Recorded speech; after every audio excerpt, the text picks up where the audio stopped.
everyone, and today's topic is economics.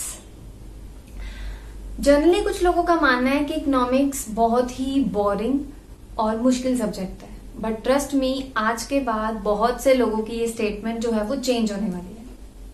One more important thing कि ज्यादा बड़ी बड़ी वीडियो से ना तो मैं आपका टाइम वेस्ट करने वाली हूँ और ना ही आपको बोर करने वाली हूँ. So let's start with what is economics. जब भी हम इकोनॉमिक्स की बात करते हैं, चाहे उसके मीनिंग की बात हो या डेफिनेशन की बात हो, तो सबसे इंपॉर्टेंट वर्ड जो आता है that is scarcity. Scarcity means कमी. देखो, as compare to human wants are resources are limited. For example, are human wants are unlimited and resources are limited. For example, आपको टीवी परचेज करना है, घर purchase करना है, लैपटॉप परचेज करना है, मैनी मोर थिंग एटसेट्रा.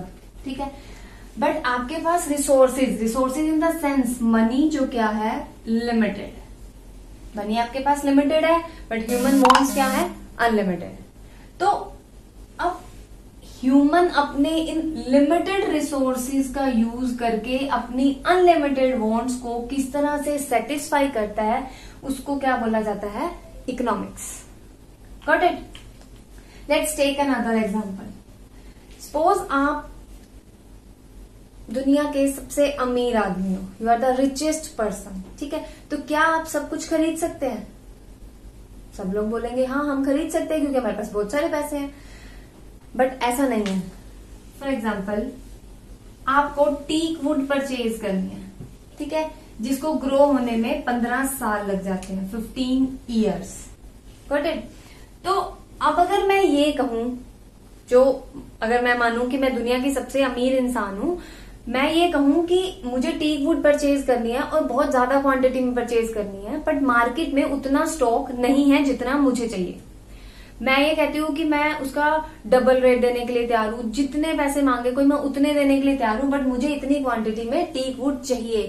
तो चाहे मैं जितने मर्जी पैसे दे लूं, मैं वो खरीद नहीं सकती क्योंकि उसको ग्रो होने में 15 साल लगता है और मार्केट में जितना स्टॉक है उतना ही मुझे मिल सकता है. तो हमारे जो कंट्री है, सिर्फ हमारी नहीं, हम ऑल ओवर द वर्ल्ड की बात भी करें तो रिसोर्सेज क्या है, स्कार है. ठीक है, सारी कंट्रीज एक दूसरे के ऊपर डिपेंडेंट है. सबसे स्ट्रॉन्ग इकोनॉमी किसकी है, यूएसए की. फिर भी वो दूसरी कंट्रीज के ऊपर डिपेंडेंट है क्योंकि सारी कंट्रीज के पास सारे रिसोर्सेज इतने सफिशिएंट नहीं होते हैं कि वो सब चीजें प्रोड्यूस कर सके. Got it? सो इकोनॉमिक्स का जनरल मीनिंग क्या हुआ? Economics is a social science which deals with the economic problems और issues. Economic is a social science. Social science का क्या मतलब है यहाँ पे कि it always use scientific method. Scientific method, ये हमेशा साइंटिफिक मेथड यूज करती है to build theories which help in explaining the behaviour of individual, group, organisation. ठीक है, कि इकोनॉमिक्स एक सोशल साइंस है जो हमेशा इकोनॉमिक प्रॉब्लम से डील करने में हेल्प करती है.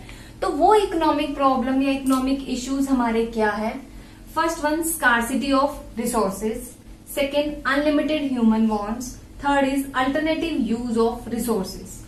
Scarcity of resources, as we discussed earlier, कि हमारी जो डिमांड है वो ज्यादा है as compare to supply. Human wants are unlimited but are resources are limited. Next is unlimited human wants unlimited है. This is also economic problem. Next is alternative use of resources. For example, एक farmer के पास land limited है, ठीक है, वो उसके ऊपर wheat भी ग्रो करना चाहता है और राइस भी ग्रो करना चाहता है, बट उसको चूज करना पड़ेगा क्योंकि उसके पास लैंड क्या है, लिमिटेड. या तो व्हीट प्रोड्यूस कर सकता है या वो राइस प्रोड्यूस कर सकता है. तो अगर हम इन तीनों प्रॉब्लम से एक कॉमन प्रॉब्लम देखें तो क्या निकल के आती है, that is problem of choice.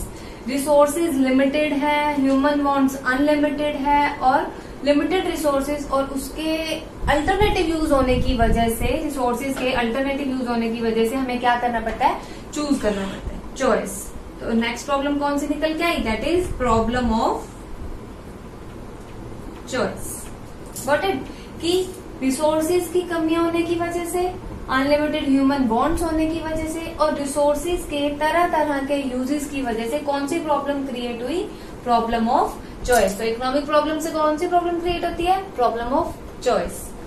And the next is 3 vital component of economics. Economics के 3 मेन कंपोनेंट्स हैं। First one production, next consumption and the third is distribution. Production क्या है, to convert the raw material into finish goods. Raw material को finish good में convert करना, ठीक है, for someone consumption, ताकि कोई उसको यूज कर सके, दैट इज कॉल्ड प्रोडक्शन। अब प्रोडक्शन के अंदर अगर हम देखें तो ये हमें प्रोड्यूसर का बिहेवियर बताता है। अगर आप लोगों को याद हो तो मैंने आपको अभी यहाँ पे बताया था कि जो सोशल साइंस है वो साइंटिफिक मेथड यूज करती है ऑर्गेनाइजेशन, इंडिविजुअल या ग्रुप का, या किसी भी, हम ये कहते हैं कि प्रोड्यूसर का बिहेवियर बताती है। तो अब प्रोडक्शन से हमें किसका बिहेवियर पता लगता है, प्रोड्यूसर का, बिकॉज प्रोड्यूसर क्या चाहता है, मैक्सिमम प्रॉफिट। प्रोड्यूसर का मेन मोटिव क्या होगा, टू अर्न मैक्सिमम प्रॉफिट, ये उसका बिहेवियर है। कंजप्शन, अब कंजप्शन क्या है, बाय गुड्स एंड सर्विसेज, ठीक है, गुड्स और सर्विसेज को यूज करना फॉर सेटिस्फेक्शन। अब यहाँ पे कंज्यूमर का मेन मोटिव क्या है, सेटिस्फेक्शन। कंजप्शन एक प्रोसेस है जिससे गुड्स और सर्विसेज से ह्यूमन अपनी वांट को क्या करता है, सेटिस्फाई करता है। तो कंज्यूमर का मेन मोटिव क्या हुआ, सेटिस्फेक्शन,